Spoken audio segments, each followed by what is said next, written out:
to probably your first lightning decision jam. What we're going to do today is ultimately the lightning decision jam is a really, really, really, really effective framework. So a 1 hour workshop to help you in whatever you do, align stakeholders, gather ideas, and really move from problem to solution within an hour. So you can use this to align on like priorities with senior management in your company. You could also use it for, kicking off, for example, a brand sprint, right? Defining what your new business's brand will look like. Maybe what you should even be doing as a business. So it's really a very, very flexible framework that we're going to cover today, get you guys to all participate in. And the goal is then, if you want to try this out, I'm going to post a couple of resources that you can use to make this happen, as well as the template that we're using today. So a couple of things before we start. If everybody can just follow my mouse, we're going to go to step 3, the LDJ workshop. Can everyone hear me clearly still? Might be a little bit of overload. Okay, cool, good. Okay, so what we're going to do is, as I said, the objective of this is really to show you how we move from problem to solution within an hour. Specifically, today we are using Tom and his problem space as our case study, right? So that's what we're going to focus on. I'll go into that in more detail in a second. Very important. So everybody listen up for this second bit. So there are going to be 2 groups of people. There are the active participants who will be involved in all of the brainstorming. So coming up with ideas and coming up with solutions and voting on those. If you follow my mouse to the sailboat, everybody zooms in here, you're going to see voting dots. If you are an active, I'm going to call you a participant. If you are, for example, Dan, Roy, Celeste, Andy, or JJ, you will get 3 votes to use when it comes to the voting session.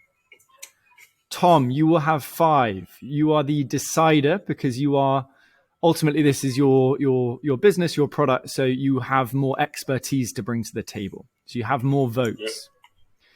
Everybody else, right, the observers, you have 1 vote to use for each voting session. Next to other, you would just pick up one of those dots and place it on the card that you would like to vote for.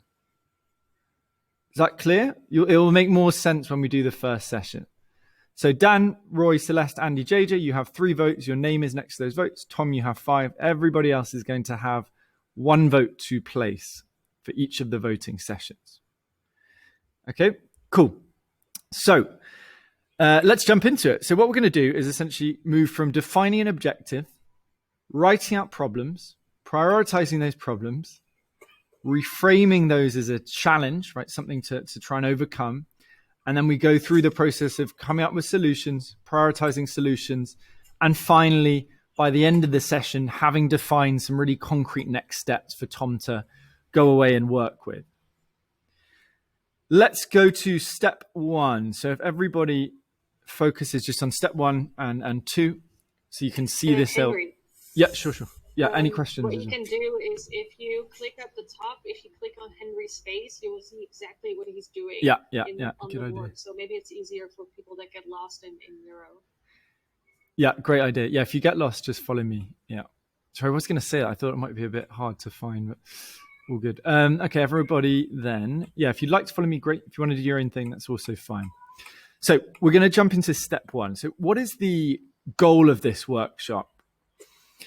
So just a bit of context, like if you're practicing, if you're going to run one of these, it's really important that you align with like usually the main stakeholder on what you want to achieve. If you come in and try and discuss that, then you're never going to get through from problem to solution within the hour, right? You're just going to end up with this round and round discussion. So what we try and do is cut out actually all of the discussion and just focus on focused ideation, right? So everybody will be writing their own ideas in silence, and they'll be voting in silence. So we're not caught by stuck in the trap of, someone maybe who's more pushy or the most important person in the room. We're not just listening to them. We're trying to look at problems as objectively as possible. So today, what we did with Tom is last week and today, is to align over, okay, what do we want to get out of this session? And the specific goal that we're looking for today is to help Tom define a hypothesis for his unique product offer, which he'll then be testing out next week. So to repeat Yes, that, please. help Tom define a hypothesis for his unique product offer. Now that's what we're trying to do today. We're now going to move to step 2. So this is where it should get a little bit more exciting for everybody. Step 2, what's going to happen? We're going to set a 7-minute timer, and Tom is going to simply talk through the challenges that he's been facing, like problems he's facing, any research he's done. What the participants will be doing, so Dan, Roy, Celeste, Andy, JJ, they are going to be writing down, and this is where you want to follow me again, we're going to be writing down any problems that you're hearing about. Right? Even if they're really obvious, even if Tom states them as a problem, just write them down on a card.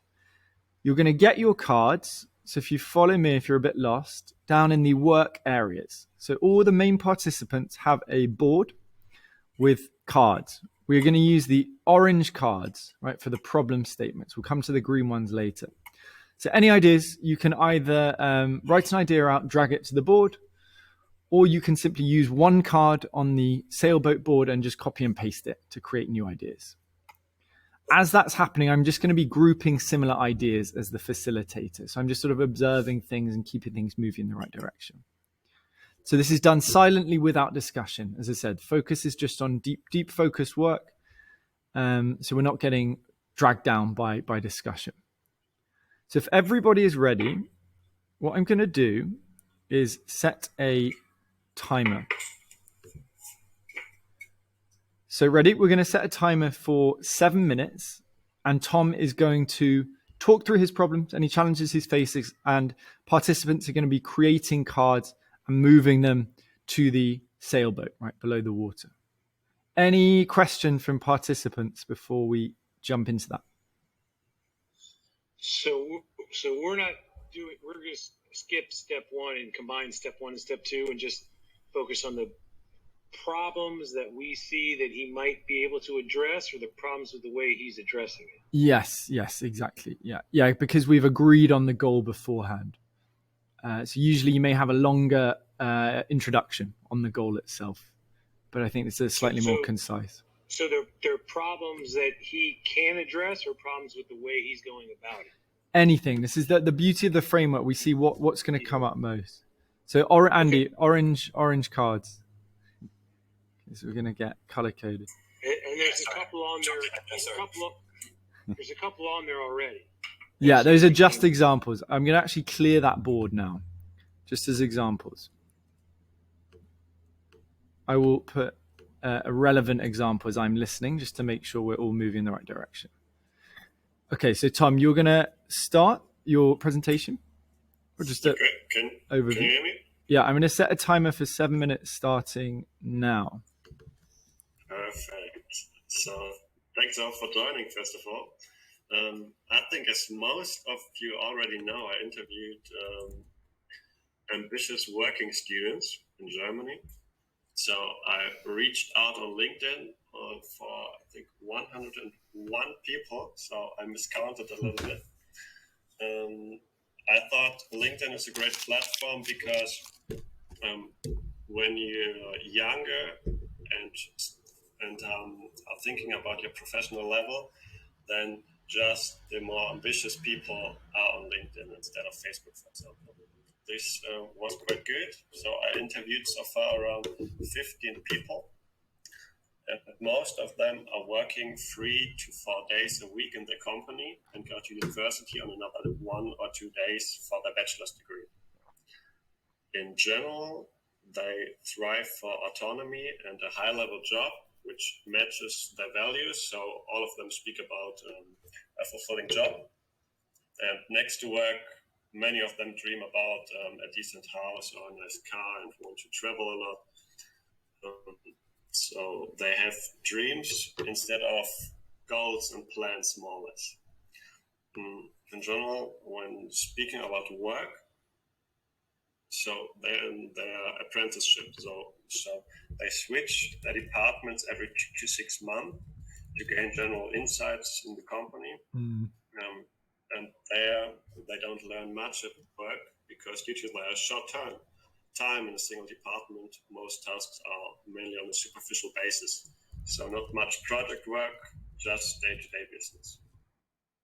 Instead, so that they can learn, they focus on good grades in university in order to land a good job after graduation.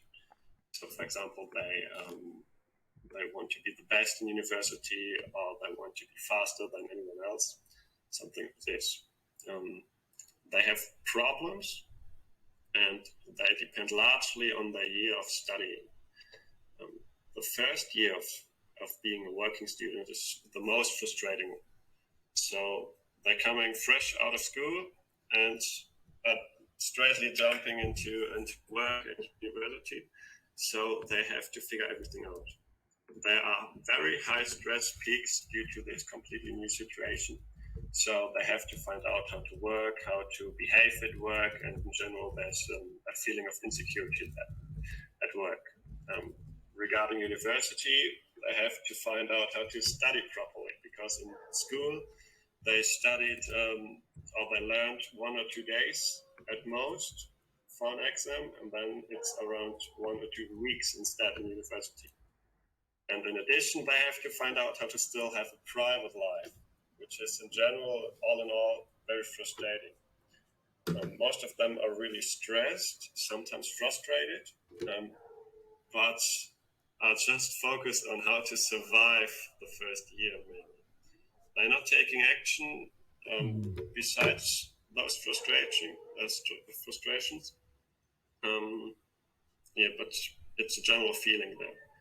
After the first year, they gain more experience and know how to manage stress better. So they don't have a common pain point anymore. It's more like striving for being better. So university is a good topic there. Work also works. But after speaking about the importance of personal growth, most of them agree that personal development in general is key for getting a fulfilling job, and they should do more regarding developing themselves. They don't do it, most of them. So many people there say, oh yeah, I should read more, and I sometimes do it, but I struggle to do it on a daily basis. So when speaking about personal development, which would be their main problem, and I say, okay, yeah, that sounds logical for most of the working students to improve themselves, but probably more on a cognitive level instead of an emotional level. So yeah, it's like, yeah, I should do this, but yeah, would be better, but it's not a high priority for them. Mm-hmm. This for being a working student. Then, like on Tuesday in the Q&A session, my group suggested to focus on graduates, and I'm open towards this because I think graduates, then again, they also have the same goals or the same visions in their head, that they want to have autonomy and a high-level job and a matching job with their values and so on. And they may be more frustrated then because they already work and there's not a clear path to success. So then again, it could be more acute than again the problem of having to self-development generally. So I'm not sure right now what I should focus on, because I think in the first year of being a working student, there's a very acute problem, but no one tries to really solve it. They just try how to learn and everything more, but not on a strategic level. It's more like getting things done somehow. So this works, even if it's an acute problem. Then the more experienced working students, they don't have a common pain point in general. They say, yeah, personal development is a topic for me, but it's not a high priority for me. Then again, graduates, there could be a problem, but I really don't know it yet because I haven't spoken to any graduates so far. Cool. So yes, with my last 15 seconds, I think I'm good. Nice. Okay, so anybody that's been writing cards, just drag them now to the sailboat. And if you see that they are very similar to another one, just put them just overlapping. I've grouped most things already. Just also revisit your cards if it may not be clear, because lots of people are saying like them. Just be really specific about who you're referring to. Why have you choose? Okay. What's stopping there? Okay, so just a couple of minutes. We're going to just organize these before we vote. So everybody, as you're reviewing, and grouping, just feel free to be reading these as well, because we're going to vote on them in a second. So start asking yourself, okay, which of these problems, if we solved it, might help Tom offer a compelling, unique product insight that he can go and validate.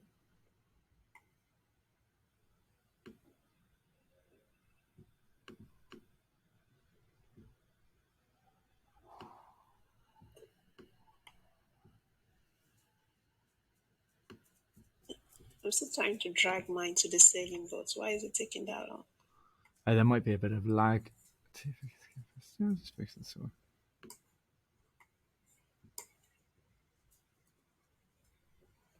Okay. Yeah, a couple. Just make sure they're already specific. So if somebody wrote lots of frustration involved here, just write who specifically that is for. So it looks like we're grouping around different personas.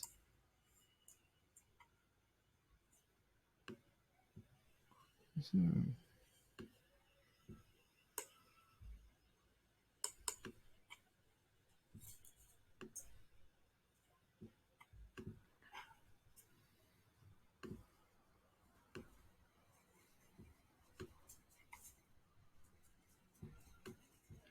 Same with whoever wrote just focus on surviving, to focus on getting first job. Just specify who you're referring to there.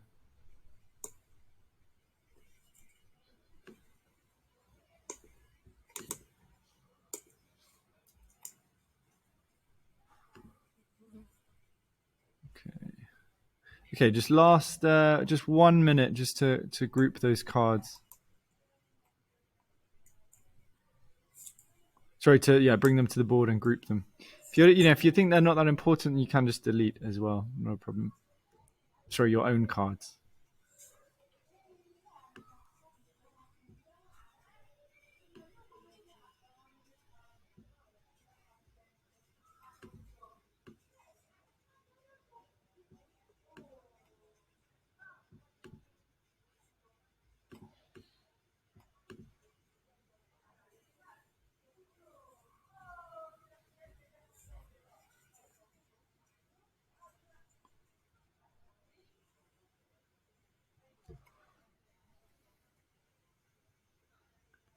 Okay, cool. Let's go into this next step. JJ, I'm just going to move your cards on the board so they are visible. Don't worry about grouping them, though. We'll see patterns emerge. Cool. Okay, cool. Nice. So next step, what we're going to do now is we are going to vote on these problems. Right? So really, really important here. We're going to be voting on what do we think are the key problems. So we can vote on the groups of cards that must be solved so that Tom can come up with a hypothesis, or at least start testing what he thinks will be a compelling, unique product insight. All right, everybody clear? So I'm going to start another timer for 3 minutes, and we're going to vote on the problems that are most important for Tom to solve. 3-minute timer starting now. So remember, 1 vote if you're an observer, 3 votes if you are an active participant. Tom, you have 5 votes.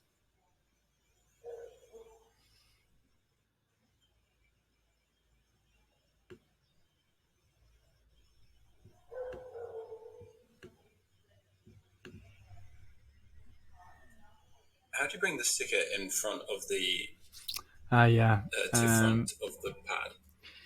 Right click and then bring to front. You don't have a Mac, do you? Or cut and paste. Yeah. Okay.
Don't necessarily vote by biggest group of cards as well. Obviously, you can if just yeah.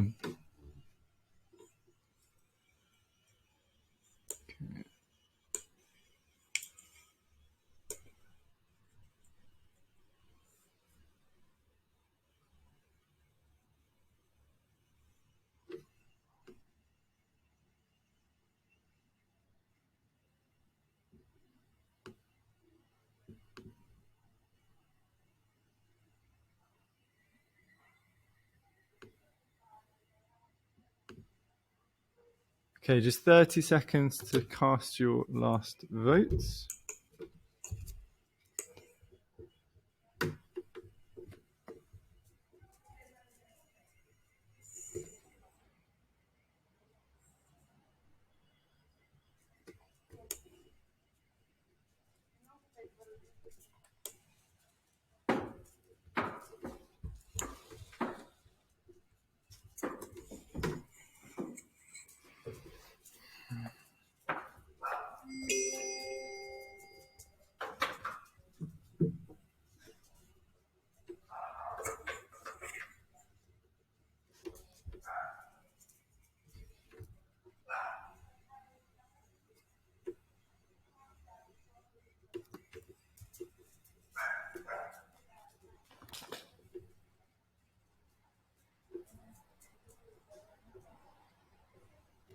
Okay, cool. Everybody finished voting? Excellent. Okay, so what we're going to do next is... Sorry, Celeste, if you want, you've got one more vote. Feel free to place No, that. it's fine. Okay, cool. I've done it through. Okay, cool. So what we're going to do... No, all good.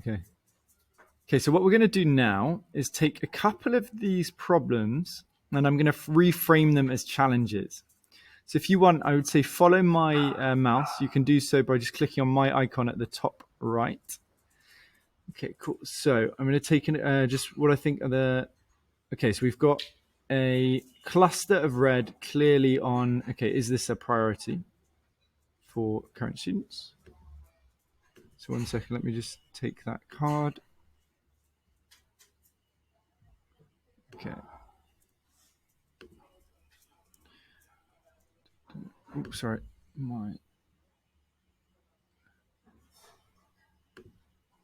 Hey, somebody's screen sharing.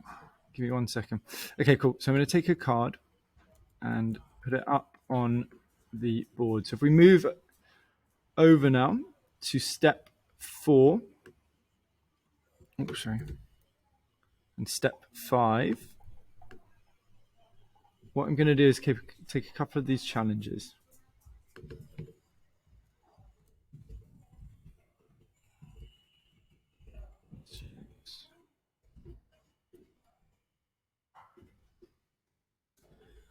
Give me 1 second. I'm taking another one as well. So our first big problem is that it doesn't seem to be a priority, right? Whatever we're trying to solve for these students. Linked to that as well, what is their pain point? Yeah, so not a priority, not clear. Second one, not clear what their pain point is. Sorry, there's a dog barking in the background.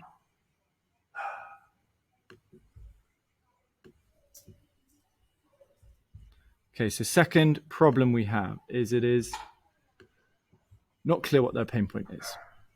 Let me look at the final cluster.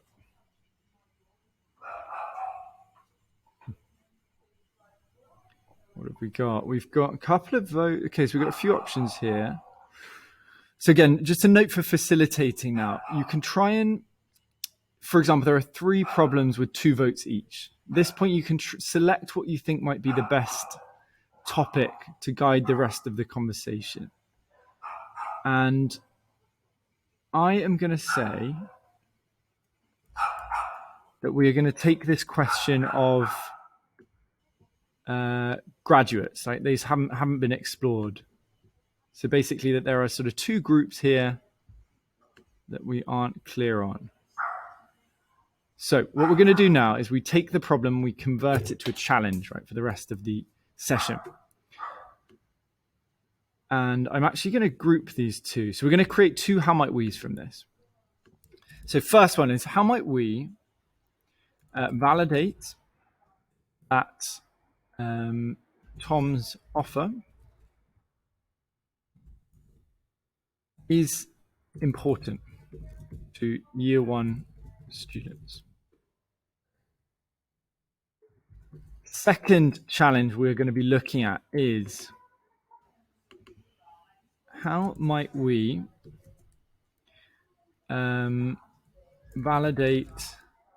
let's say, understand whether graduates are a better niche to position and offer towards. Is everyone clear on what we're trying to do now? So maybe not, but we'll do it in the next step. So what we're going to do now is we've taken problems and we flip them into challenges. And the reason we do that, and we use a framework called How Might We, is that what we're trying to do is open up to a massive solutions, right? Trying to be really, really open-minded about this. And simply the phrasing helps us achieve that. So what we're going to do now is if you follow my mouse, or you can simply go to step 6. Below step 5 and 6, you are going to see a solutions board. Right? Do at least all of the participants, are you guys on the solutions board? Okay, cool. Let me just bring this forward. Excellent. Okay, so what we're going to do now, and everybody will have votes on this again, is we have 2 specific challenges that we're going to ideate solutions for. They may seem obvious because we're doing this within the context of the program. However, put any ideas down that you think make most sense, right? What solutions make first sense? So first challenge we're trying to solve, how might we understand whether graduates are a better niche to position and offer to? Second, how might we validate that Tom's offer is important to year 1 students? Okay, everybody clear on that? So I'm going to delete the placeholder cards. And participants, you're going to use the green cards now. Right, so you've got green cards on your work area, and you're going to place those on the board as we go. Okay, cool. Somebody just moved step 4. That's fine. We'll leave it there for now. We'll come back to it later.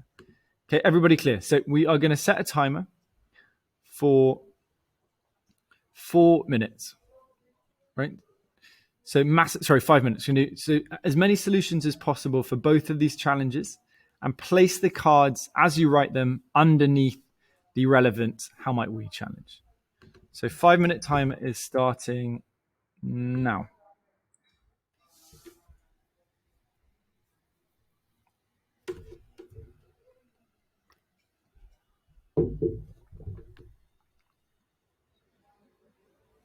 just going to do an example.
Okay, cool. Just over a minute left for ideas.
Okay, cool. Let's wrap up though. So I think we've got some good ideas. So if you haven't already, just move any cards onto the board. Looks like we have them all there. Okay, cool. So just in the last 20 seconds, any cards on the board, and I will stop when the timer stops in 15 seconds. So into graduate off MBA. Okay. Okay, cool. What have we got over here?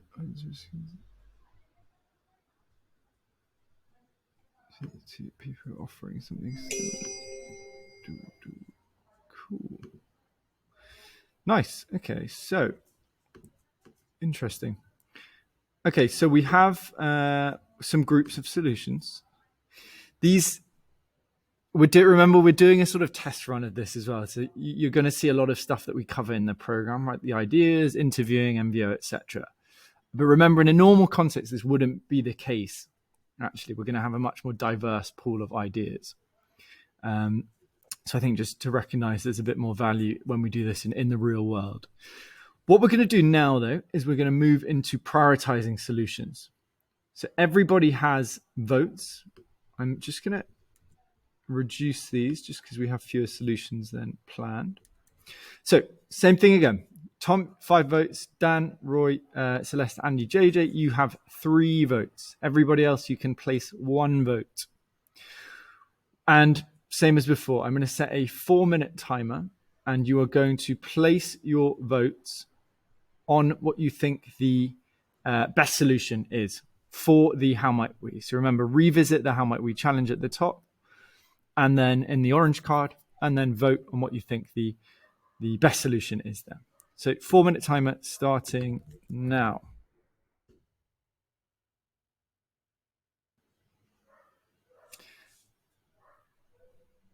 For the observers, actually, do 1 vote for each challenge. Have 1 vote for each challenge.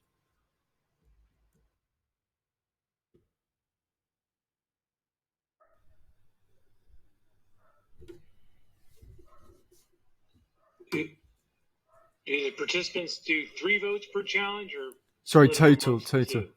No, you know what? Let's change it because there's 2. So participants do two votes on each challenge. Observers 1 vote on each, and Tom, you get an extra decider vote.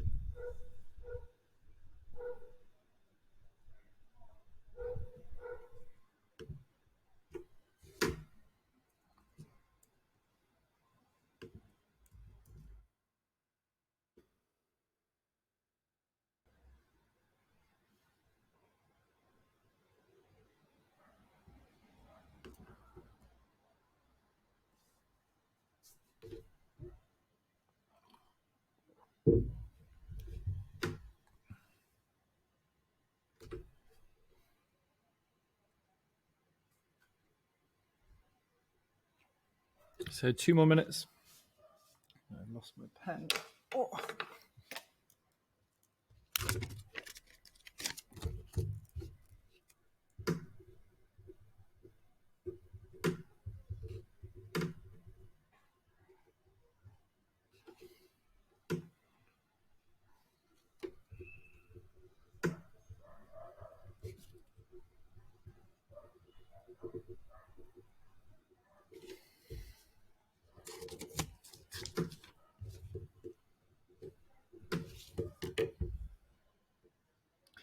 Okay, as you're voting, I'm just going to start moving these into order of votes.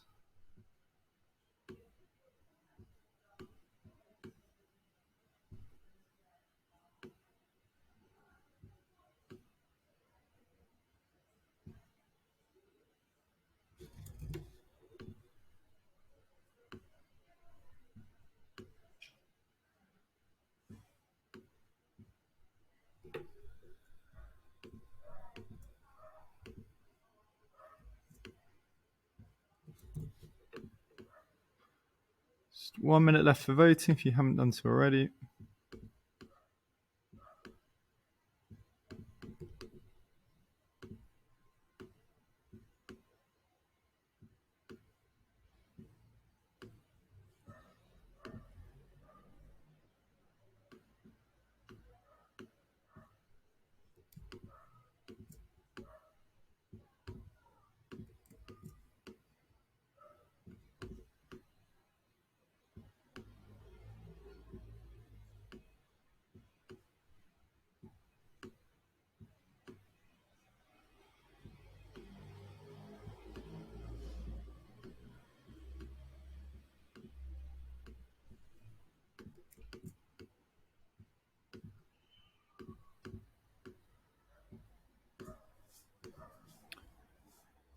Okay, cool. Everybody who voted, we're going to close the voting.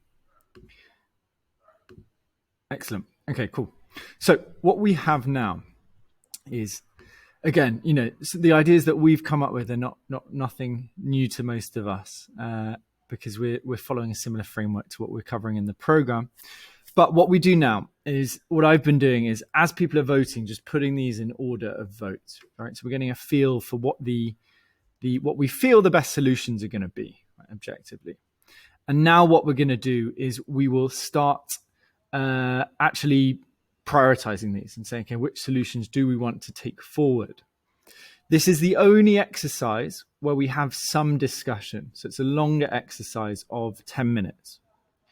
Okay, so what I'm going to do now is I'm going to take a couple of these cards as good examples. So from the first challenge, I'm going to take the one on interview more graduates specifically.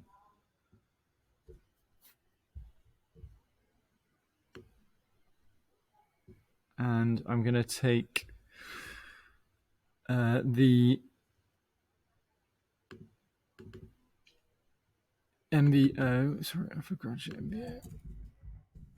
For graduate MBO as well as our second one.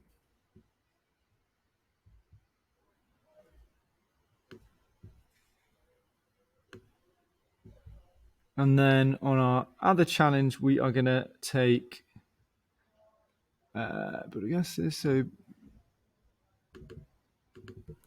test MBO with, let's just call it, email subscription.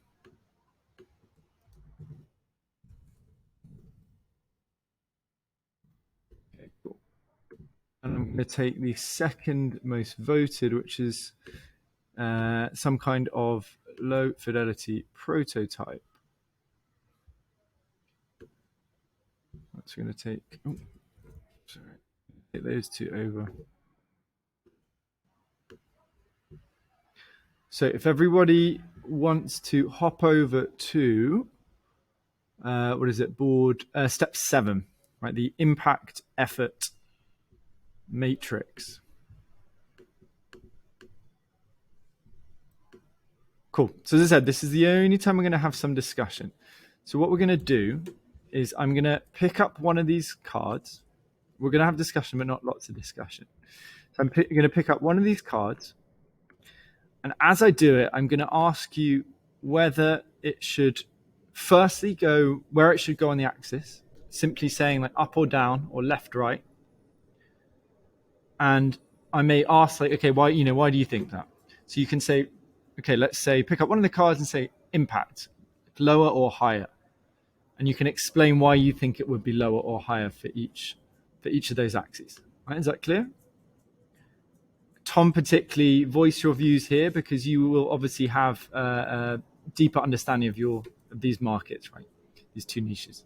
First one. Okay, so we're going to start with the graduates. First one, interview more graduates. How much impact do we feel that will have? Hi. Wait, Roy, I'll move it. Yeah. Okay. Very high or high? Hi.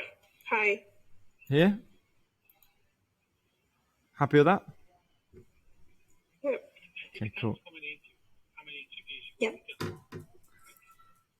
I thought you just indicated that it would take more effort by doing that. Sorry. Yeah. I'm being stupid. Yeah. Get my basic maths wrong. Yeah. So sorry. We've gone high impact. How much effort? It's less effort than making MVOs. Yeah. Good as well. Anchoring it on something. Okay. Cool. Let's put it in the sweet spot here. Right. So we've got high impact, low effort. Let's look at our next one. Offer graduate MVO. So higher or lower on impact? Higher. Yeah. Tom, maybe a question for you. Would you feel you would know what to offer? Would you have a good idea or good hypotheses about what to offer them? I think it would be similar to what I thought about third-year students. Mm-hmm. Oh, interesting. Okay. So do you think it could be potentially going straight with an offer? Do you think that could be really high impact, or is there a lot of risk involved? Of course, a lot of risk, but I think the impact is higher than the interviews. Okay, good. Interesting. Effort, higher or lower?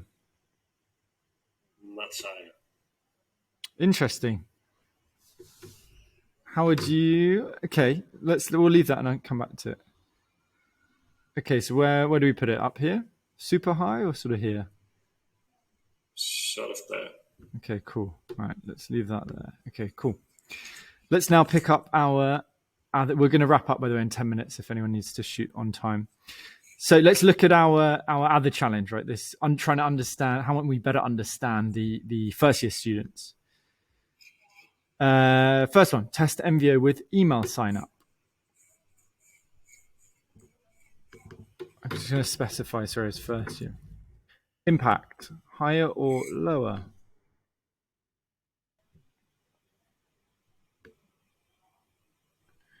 I personally would say potentially low if the problem's not clear yet. But then if he gets it right, it could be higher. Should we say about here? It seems like he should have talked a little bit about whether he had a proposed solution in the beginning, but we're not going to go back. Yeah. Tom, what do you think? Yeah, what do you think based on where you're at? I think a little bit higher. Okay. Let's leave it around in the middle though. Okay, so relatively high impact. Effort. Probably about the same. Yeah. Okay, cool. Final one. And this, I'll talk about the difference in a second because we're going to come on to that next week. Offer some kind of low fidelity prototype. Impact.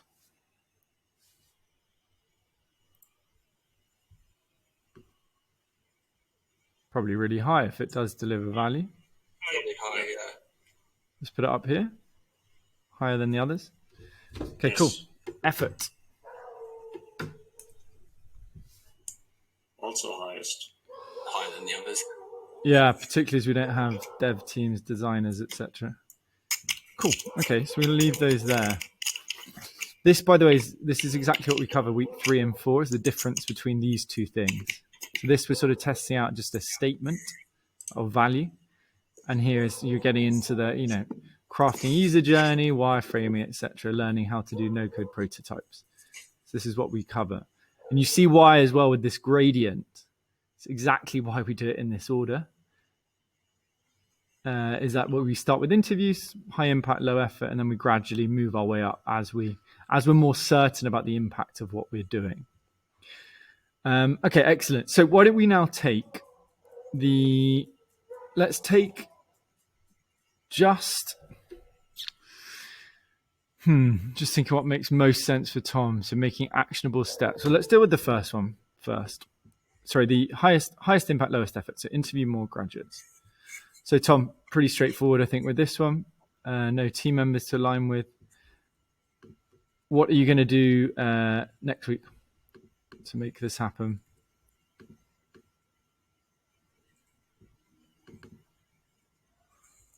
Tom?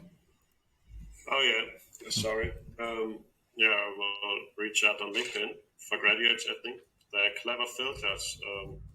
My sales navigator, so this shouldn't be a problem. Okay, excellent. Sales navigator. Excellent. Okay, let's aim for 5 interviews there. Simple as that, really. Any specific things you would change with the script? Any new questions you may add in? Focus on, for example, self-development? Yeah. Okay, cool. Action point done. And then let's take one other one to start with. So let's take higher impact, lower effort. Well, we group these basically the same. So yeah, let's try. Sorry, we've got one for the graduate. Let's take one for the first year. Because actually, it's quite important always to validate that you are right in assuming that it's not a problem, if that makes sense. So rather than having the question mark of, shit, was it first year students I should have gone after? It can actually be quite useful just closing that down with one more experiment. So what would we do here is, I would say in tandem, right, as we say quite clearly, is define MBO, which we're going to do as part of using the product vision statement template. Sorry, 1 second. Product vision template. So just something quick and easy. You can reach out with LinkedIn or even put up a very basic landing page as we do with Typeform. And in week 3, I suppose very important to set parameters for success. Tom, what do you think success would look like if this were validated? I don't have the right feeling which would be a good conversion rate. Yeah. I'd say conversion rate backed up by just gut feeling from what you're reading, with any of the interviews coming in or lack of. Okay, so conversion rate very low. Yeah, I think that's good to start with. Cool. So that is actually it. So we're wrapping up there. So Tom, just to recap. So exercises one thing you're going to be doing is interviewing more graduates. So doing those 5 interviews, focusing the script a little bit more on self-development to help you understand who should your audience be, right? Do graduates actually have an acute problem? Second solution we've worked on is testing first year, a minimal viable offer with your first year students. And specifically that's defining the MVO and running the experiment to track conversion and see whether you are right and say, actually, you know what, these guys don't have an acute problem and I'm not offering anything that's that compelling there. Can you hear me? Is my audio working? Yeah. It's working. It's working. Sorry, I've been trying to get my microphone to work for the whole time. I just wanted to say that perhaps maybe focusing on emotions in the interview process might help a little bit as well. Yeah. Like focusing on personal development, yes, but I mean, one of the assumptions I think we can make is that personal development helps with emotional management. And if also by, focusing a bit more on the whys and getting to the emotions, if they're overwhelmed, anxious, stressed, unhappy, lost, whatever the things might be in the first year, if you can then translate that to your offer, then you're in a much better position as opposed to thinking about the solution, which is personal development. Yeah, that's a good idea. I'd say Felix, maybe just message Tom with some ideas on that. I think that's a really good, valid point as well. Cool. Okay, so that's it. We're going to wrap up for this workshop. So it may have seemed like we've come up with obvious things, right? We've been sort of working on obvious problems, obvious solutions. But the goal has been to just show you how this really works and where the power lies in this. So imagine in a different scenario where we would have, people that aren't following the same program as we are coming in with really, really different ideas, right? Really, really different ideas. So imagine in this case, we put this pitch and idea to an executive team, everyone's saying, we need to build out the full solution, right? And rather than trying to override your boss or whoever the most important person in the room is, what this does is allow generally the best ideas to come through.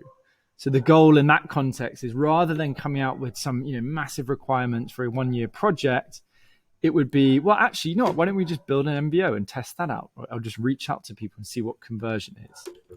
So we try and move quickly and objectively through this. Again, usually trying to align different and very disparate stakeholders.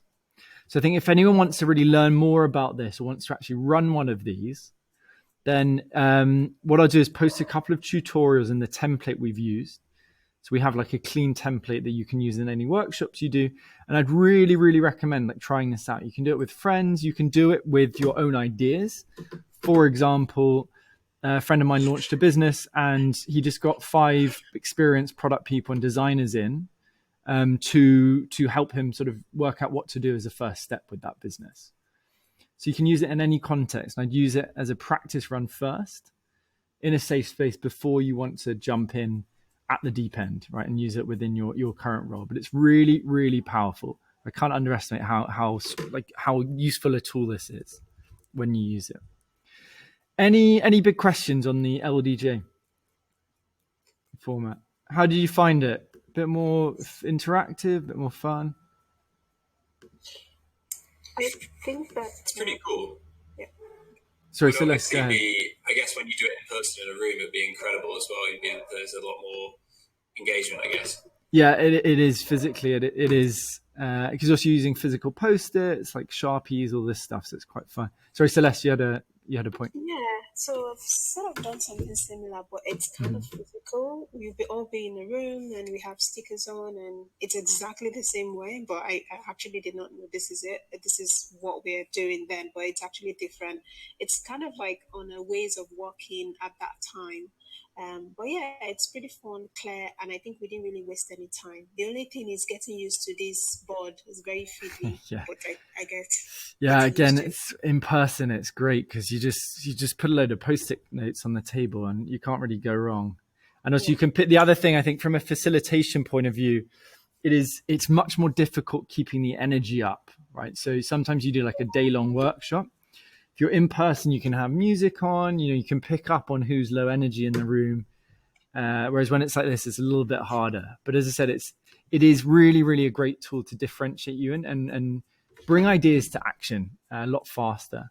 So it's something that's really worth exploring and taking the plunge, as I said, just with a sort of a practice run in a safe space to start with. And we have a template of this that we can utilize. That Yeah, you have? I'm going to post it. I'm going to post it tomorrow because I've actually adjusted the format for today, just a few small changes. But I'm going to post there's a great tutorial video by AJ and Smart, who are like the pros on this. There's also a talk I did with Rob Hamlin, who was one of the first hires at this company. So very, very good product workshop facilitator and product strategist. And I will post the template to this as well, so you can work with that. The tutorial is really good. Exactly. Yeah. No, it's really well run. Yeah.